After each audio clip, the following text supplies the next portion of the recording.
News पर आपने देखा होगा एक निकोलस के बारे में, ठीक है। जर्मनी का केस था।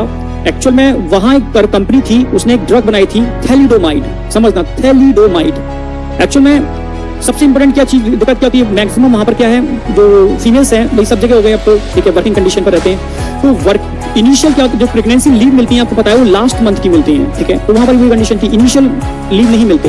तो फीमेल जब प्रेग्नेंट होते थे तो ड्यूरिंग वर्क उनको प्री प्रेगनेंसी इनिशियल जो प्रेगनेंसी सिम्टम होते थे उनकी प्रॉब्लम होती थी, जैसे वॉमिटिंग, नाउसिया, चक्कर आना, घबराहट होना। तो वहाँ एक कंपनी थी, उस कंपनी ने ड्रग बनाई थैलिडोमाइड। वो एक तरीके से क्या करती थी, जो इनिशियल प्रेगनेंसी सिम्टम होते थे उनको सप्रेस कर देती थी, फीमेल को पता ही नहीं चलता था वो प्रेग्नेंट है या नहीं है, ठीक है। तो बहुत बिकी वो ड्रग, क्योंकि कोई वर्किंग फीमेल थे, जब तक फीटस की साइज बढ़ रही है, ठीक है, तब तक वो वर्क कर सकते थे। साइज जब प्रॉपर हो जाता है तब उनको लीव मिल जाती थी, और प्री जो इनिशियल प्रेगनेंसी सिम्टम थे वो उनको उस ड्रग से नहीं होते थे, तो रिलैक्स रहते थे, ठीक है। और समस्या क्या हुई, वहां पर बड़े लेवल पर ये ड्रग दिखी, लोगों ने इसको यूज किया। फाइनली जब बेबी के बर्थ हुए तो मैक्सिमम बेबी के लिम्स नहीं थे, समझना, लिम्स नहीं थे।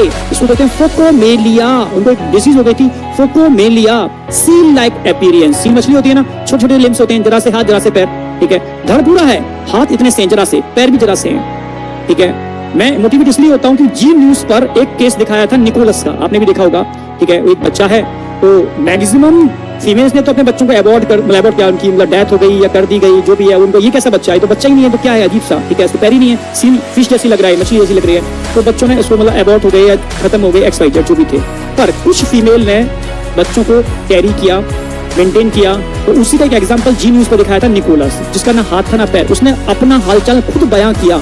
उसने बताया कि एक्चुअल में जब मैं छोटा था तो मुझे एक, ठीक है, छोटी सी हैंड बास्केट थी, मम्मा मुझे उसमें हैंड बास्केट में बिठाती थी, मुझे खिड़की पर बैठा दिया जाता था, मैं सारे बच्चों को देखता था, बच्चे खेलते थे, फुटबॉल खेलते थे, गेम्स खेलते थे, स्विमिंग करते थे, मैं एज ए स्टैच्यू उस बास्केट में बैठा हूँ, बड़ा हो गया हूँ, फिर भी बास्केट में देख रहा हूँ, बस देख सकता हूँ, मैं चल नहीं सकता, खेल नहीं सकता, समझना, मेरे और बच्चों की तरह। तो उसको मतलब कैसी फीलिंग आती है सोचो, ठीक है। पर मैंने बोला ना, जहाँ चाह होती है वहां राह होती है, ये आप मानो या ना मानो, ठीक है, ठीक है। लोग कहते हैं पर उपदेश कुशल बहुत तेरे, जय आचरते नर न धनेरे। इसका मतलब होता है, टर्म सुना होगा, तो दूसरों को उपदेश देने वाले तो बहुत हैं, ठीक है, पर उसका खुद पालन करने वाले दुनिया में बहुत कम होते हैं। लोग उपदेश तो बहुत देते हैं, पर मैं इसको फॉलो करता हूँ कहीं ना कहीं, मेरे अंदर है, इसलिए मेरे मुंह से मतलब मैं जो बोल रहा हूँ वो इसलिए बोल रहा हूँ, ठीक है। तो बच्चों से मैं वही बातें बोलूंगा जो मैं फॉलो करूंगा, ठीक है। अगर मैं फॉलो नहीं करूंगा तो मैं आपसे कभी नहीं बोलूंगा कि बेटा कि आप स्मोकिंग मत करो, ड्रिंकिंग मत करो, मैं नहीं करता, इसलिए आपसे बोल रहा हूँ, ठीक है। समझना सारी बात को, सीधी सी बात है। तो उन फीमेल्स को जब उनको टेराटोजन लिए तो उनके बेबी कैसे हुए, एबनॉर्मल। तो वो निकोलस भी वही केस था,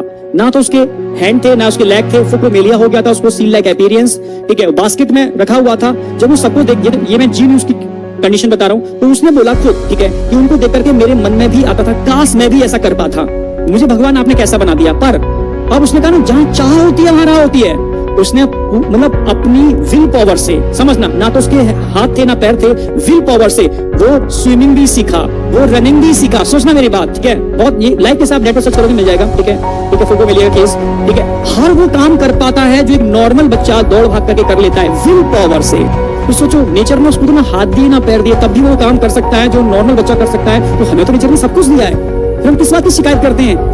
आप समझ रहे ना मेरी बात, कि हम ऐसे नहीं पढ़ पाए, हम वैसे नहीं हो पाया, हमें अच्छा नहीं पढ़ाया गया, हमारी बुद्धि कम है, हमें ऐसा, वो इतने सारे बहाने मारते हैं, सब गलत है, ठीक है। तो बस सच कह रहा हूँ, जहाँ चाह होती है वहां राह होती है। अगर आपने चाहा है कि एम्स में जाना ही जाना है, तो मुझे लगता है कोई रोकने वाला नहीं है, पर सच्ची चाह होनी चाहिए। आप उसको मजाक में मत लेना, उधर रियलिटी, बिल्कुल रियलिटी फैक्ट है। और ये तो आप मेडिकल साइंस में जब एंटर करोगे आपको समझ में आ जाएगा चाह कितनी इंपॉर्टेंट होती है। डॉक्टर एक ही बात कहता है ना, इसकी चाह खत्म हो गई, अब इसको बचाया नहीं जा सकता। अगर उसको जीने की चाह होगी तो कैंसर भी सप्रेस हो जाता है। अगर आपकी चाह डोमिनेंट है तो ऑटोमेटिकली, जब आपकी इच्छा होती है जीने की, तो ऑटोमेटिकली समझना, एंटी कैंसरस लाइक, ठीक है, natural killer cell, T lymphocyte, killer T cell, इनका फॉर्मेशन तेजी से हो जाता है और कैंसर को सप्रेस करता है। पर आपकी चाह होनी चाहिए। कहते हैं डर के आगे जीत है। अगर आप डर गए तो कुछ नहीं, तो गए, खत्म, ठीक है। आपकी बॉडी एक्सेप्ट, अगर आपकी बॉडी ने एक्सेप्ट कर लिया कि मैं कुछ नहीं कर सकता, तो आप कुछ नहीं कर सकते, पक्की बात है। और बॉडी ने एक्सेप्ट कर लिया कि 1 महीना भी बचा है पर नीट फोड़ दूंगा, आप नीट फोड़ दोगे, पक्की बात है। ये मतलब हमारी बॉडी वैसा ही काम करती है जैसा हम सोचते हैं। तो आप जैसा फीलिंग लाओगे अपने अंदर, ऑटोमेटिकली आपको थकावट वाली फीलिंग आएगी, तो आप एकदम ऐसा लगेगा आपकी एनर्जी निकल चुकी है। और आप एक्साइटेड वाले मूड में होगे तो आपने खाना भी नहीं खाया होगा, आप एक्टिवेटेड रहोगे।